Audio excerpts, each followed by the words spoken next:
Good morning and welcome to another edition of Our Town, brought to you by Decorah Bank and Trust on 94.9 and 99.1 The River. My name is Darren Swenson, your host for the program. Three guests scheduled to go here on the program this morning. We'll talk about a couple of community events coming up this weekend. Saturday is the 7th annual Northeast Iowa Step Up, Reach Out Suicide Awareness Walk, and we'll discuss that with Robyn, Christofferson, Aiels. That event coming up on Saturday in Decorah. It is Rendezvous Day weekend in Fort Atkinson. Jay Schwamman will join us to tell us all about that event. But coming up next Monday night, there will be a public meeting at Key High School to discuss options regarding the replacement of the Blackhawk Bridge between Lansing and DeSoto. And Krista Bellhorn is a transportation planner with the Iowa Department of Transportation. We had a chance to sit down and talk with her about that meeting and that project in general earlier this week. She will be our first conversation on Our Town on 94.9 and 99.1 The River. Having a conversation this afternoon with the transportation planner from the Iowa Department of Transportation, Krista Bellhorn, and Krista will discuss plans for replacement of the Blackhawk Bridge in Alameda County, Iowa Highway 9 and Wisconsin Highway 82. Krista, thanks for taking the time, first of all, this afternoon. Thank you very much for having me. I'd love to chat with you about the project. Tell us where the plans are at right now, where the discussions are at, and where the next step in the discussions will be. We are still working on the final design for the bridge and connection with Iowa 26 and with the SLU bridge in Wisconsin 82. So the final design is not yet complete, but we are having a meeting next week, Monday the 27th from 5 to 6:30 at the Keyhawk High School. And that meeting is to show our designs, the design yet to date, and then also talk about our right-of-way needs that we need for the project. And that will include the homes in the area, and as well as along Iowa 26 and some of the side streets. We're going to show what we need for temporary easements in order to get the construction completed, and then some permanent right-of-way that we need in terms of homes in the area that where the new bridge is going to be placed. How much of next Monday night's meeting will be informational for the public? How much will the public have a chance to give their 2 cents regarding the plans that you have to this point? Well, it is a public meeting, and we do seek input at all of our public meetings. So we want people to look at what we've gotten so far, how far we've come, and talk about what's going on within that right-of-way. Do we need to know about something unique and special in that particular strip of land or what have you? Nothing else has changed. We're still going with the preferred alternative, which was the blue-colored alternative that we went through during the whole planning process. We still have the same bridge design as far as the aesthetic appeal of the shape of the bridge will look similar to the existing bridge, as well as the pier design. So none of those things have changed. It's literally to look at the right-of-way, and look at the elevations that are going to be changing slightly with the new bridge. And if folks can't make the meeting on Monday night, will they have an opportunity to see the plans and provide some feedback? Yes, all of our information will be online at the public meeting website, which is on a link and in the advertisement. There will be a PowerPoint on there for people to view and listen to. And then we will have all the displays that will be at the public meeting itself. Those displays will be links in the public meeting website for people to view, and you can also leave comments on that website. You've explained where you're at in this process. Maybe this is an unfair question to ask. When is the earliest that a project like this could potentially go to bid? When is the earliest we could see some work on this project, or is there too many variables right now to answer that question? At this time, we're looking at a letting in the summer of 2023, and work could begin the fall of 23 and in 24, all through 25. So we're looking at a potential for detour during the construction season of 2025. People can plan on a detour during that time frame. And how much of your plans have to coincide with potentially the Wisconsin State Department of Transportation plans for the other side of the river? How much are you interconnected on this project? Actually, we are partnered with Wisconsin DOT on this all the way through, since the planning stages all the way through construction. They are equal partners. It just happens to be that the Iowa DOT is taking the lead on this particular river bridge, where Wisconsin might take the lead on other river bridges along the Mississippi. Is there anything else the public needs to know regarding next week's meeting and this overall project and where it's at right now? Where it's at is nothing much has changed. We're just keeping the public informed on steps of the process. After this public meeting showing a right-of-way, people that are affected with right-of-way, being a temporary easement or an acquisition, can expect to hear from right-of-way agents later this fall or this winter to start just those discussions. But other than that, everything is pretty much the same. Krista, we appreciate the time and the information. Thank you. You bet. Thank you. Krista Bellhorn, a transportation planner regarding the Blackhawk Bridge and the Iowa Department of Transportation's planning meeting coming up on Monday night at Kia High School from 5 until 6:30. Coming up this weekend, it is the 45th annual Fort Atkinson Rendezvous Days, and here to discuss this weekend's events is Jay Schwamman. Jay, thanks for taking the time this morning. Hey, good morning. Thanks for having us. And, of course, full days of activities on Saturday and Sunday. The event kind of kicks off on Friday with the little bit of a school day. I know you've done this for quite some time. And talk about the opportunities you give educational institutions on Friday to make sure they know the history of Fort Atkinson. Well, and that's an absolutely great point. The school day has been nothing but awesome since this was started. We have a now retired teacher that basically started the school day, and Al Becker, and he did great with that. This year we have 400 students from 10 different schools coming. You know, population's going down with students and transportation and expenses and everything, so it's down a little bit. But we've had up to 1,200 kids. That's a lot. So the kids are always very well. They go around and they learn from different stations about what happened in the 1840s, how they lived, how they prepared their meals, how they did their medicine, just how times were. The kids are great with questions.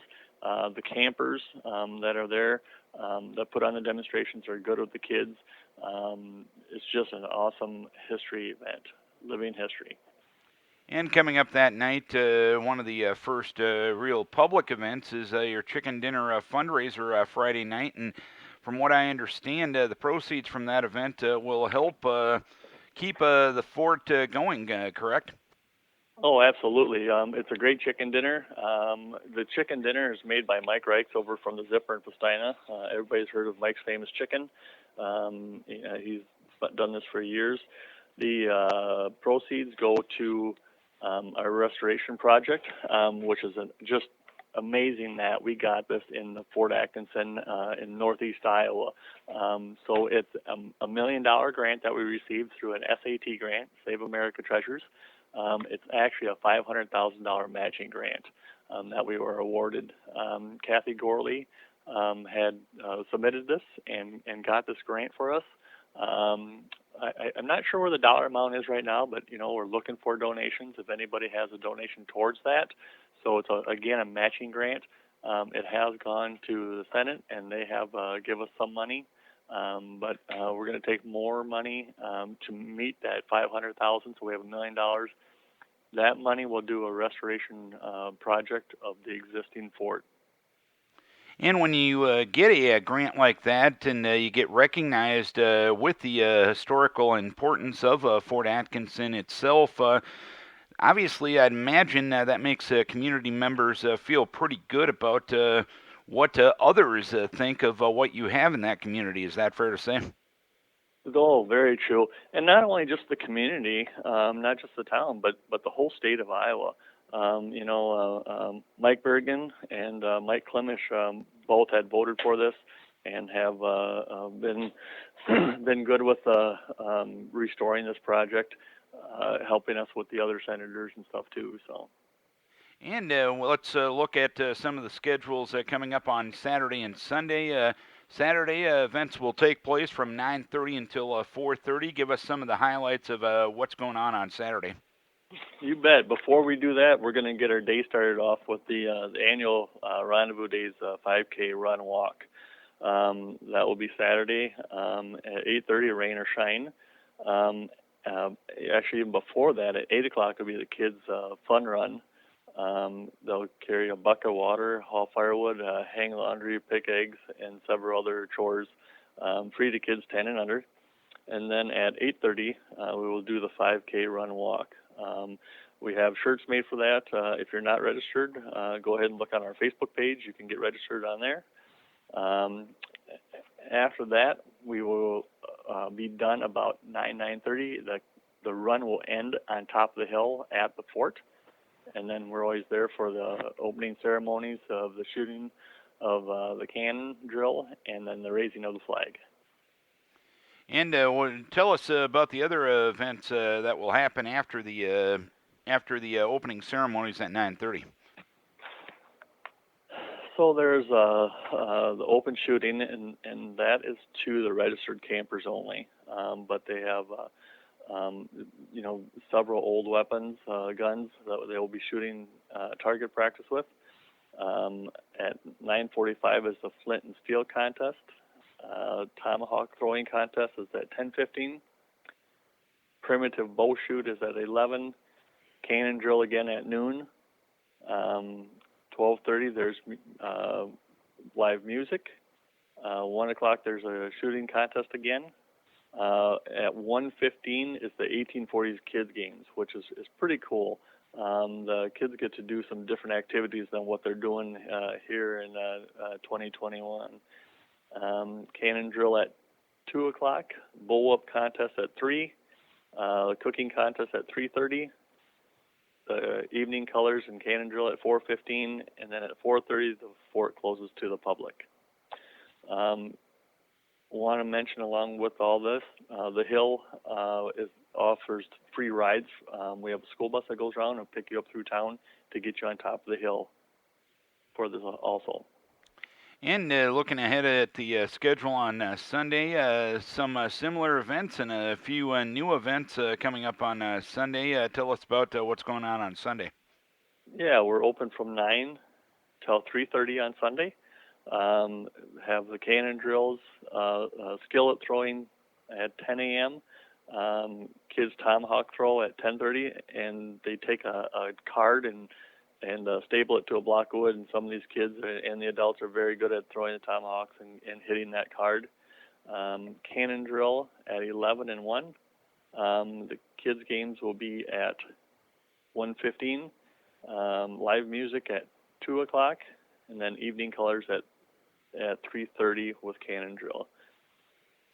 And tell us, let's actually focus on one historical aspect, kind of a milestone for Fort Atkinson State Park, I guess coming to the end of this year, but a little bit of a milestone when it comes to commemorating Fort Atkinson as a state park this year, from what I understand. Is that correct?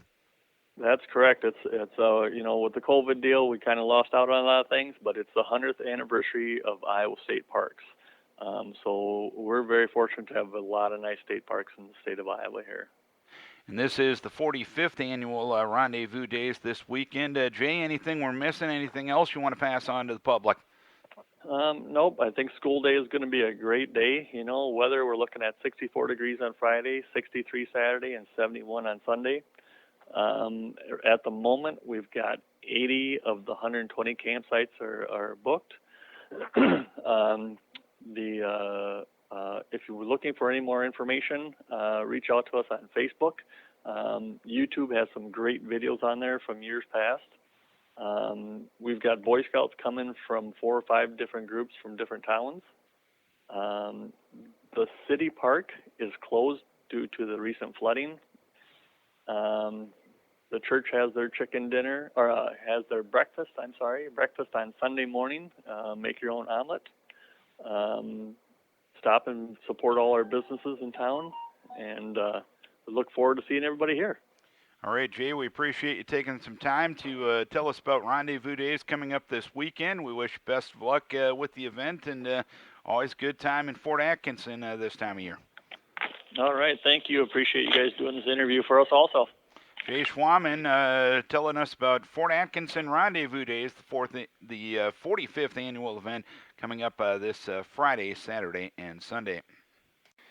Coming up this Saturday in Decorah will be the 7th annual Northeast Iowa Step Up, Reach Out Suicide Awareness Walk. And here to discuss the event is Robyn Christofferson Aiels. And Robyn, give us a general overview of what's going on Saturday and the walk itself. Tell us about it. Yes, like Darren said, this coming weekend we have the 7th annual Step Up, Reach Out Suicide Awareness Walk taking place. The weather looks fabulous for it. And when we come together for this moving event, we are not only coming together to offer support to those who may be struggling and to raise awareness, but we're also gathering to share stories and remember loved ones that we have lost to suicide. What will all take place? What type of events are involved in the overall event? Yes, registration begins at 9 a.m. This is a family-friendly event. It's free will donation. We definitely want people to come support one another.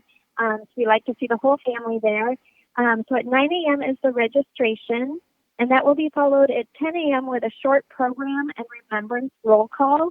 I know when I lost my brother to suicide, so many people were afraid to mention my loved one's name. So that is one of the most moving parts of our event is the remembrance roll call.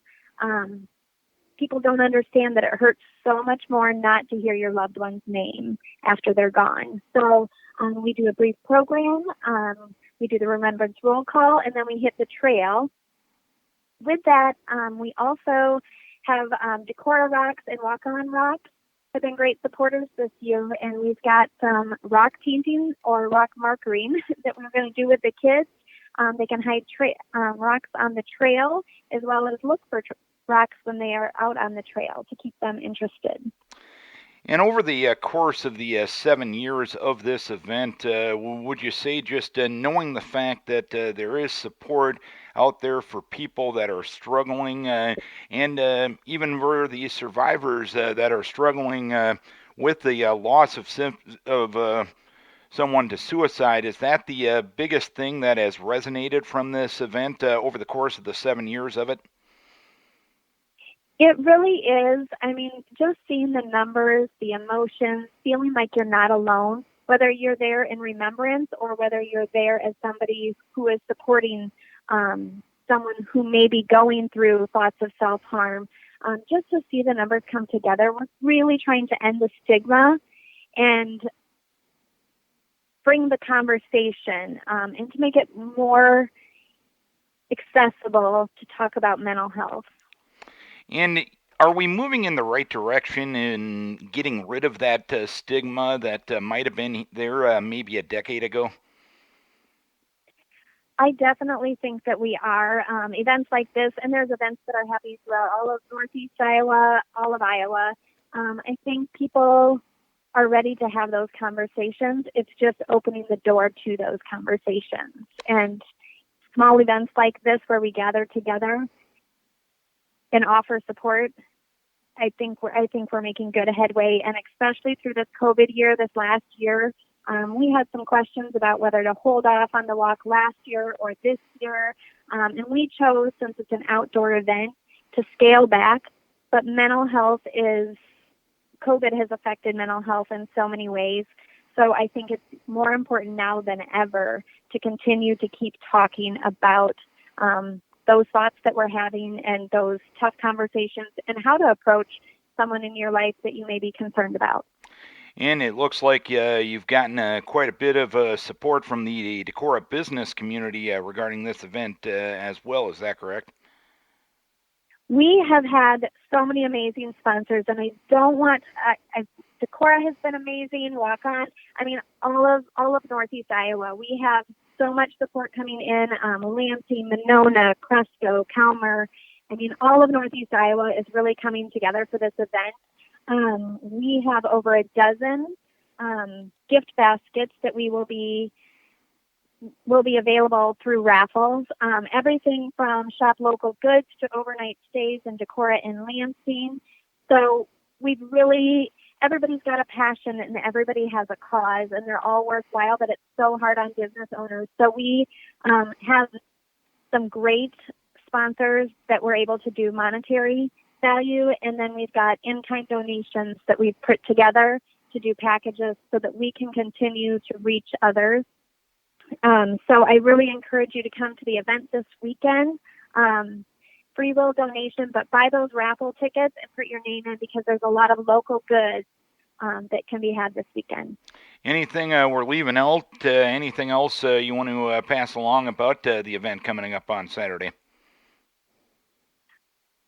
Just really that whether you're able to be there in person or whether you're able to be there in spirit, be thinking of us, pray for good weather. It sounds like things are on track for this weekend.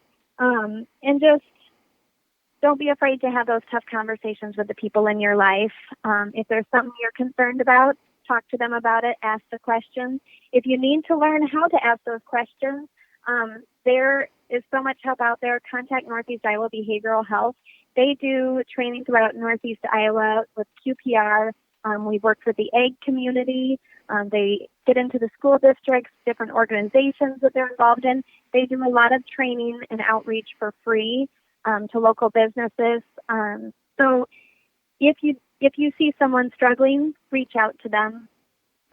Robyn, we appreciate all the work you do for this tremendous cause and the awareness that you raise through this event. We appreciate you taking the time this morning, and best of luck with the event coming up this weekend. All right. Thank you so much, Darren. Robyn Christofferson Aiels with us. She is discussing the 7th Annual Northeast Iowa Step Up Reach Out Suicide Awareness Walk. It will start with registration at 9 o'clock this Saturday morning at Northeast Iowa Behavioral Health at 905 Montgomery Street in Decorah. Our thanks to our guest on the program this morning, Krista Bellhorn from the Iowa Department of Transportation, regarding the Blackhawk Bridge meeting, which will take place Monday night at 5 o'clock at Key High School. And, of course, the project looking into the future, she touched on that as well. I want to thank Jay Schwamman from Fort Atkinson telling us about Rendezvous Days coming up this weekend. Always a fun time at that event, the 45th annual event, and the 100th anniversary of state parks in the state of Iowa as well. So a lot of fun things going on in Fort Atkinson this weekend. And I want to thank Robyn Christofferson Aiels, talking about the important event coming up on Saturday, the 7th Annual Northeast Iowa Step Up Reach Out Suicide Awareness Walk. Registration begins at 9, program begins at 10 at Northeast Iowa Behavioral Health at 905 Montgomery Street in Decorah. Don't forget, each and every week we put this program on YouTube so you can see the guest that we are talking to each and every week. Just basically like this program, if you want to watch it, go 923 Our Town program on a YouTube search. You'll be able to get the program that way. We also post it to our Wennes Communications social media channels as well. Our thanks to our guest, our thanks to our sponsor, Decorah Bank and Trust, and our thanks to you for tuning in, for logging on, or for watching Our Town on 94.9 and 99.1 The River.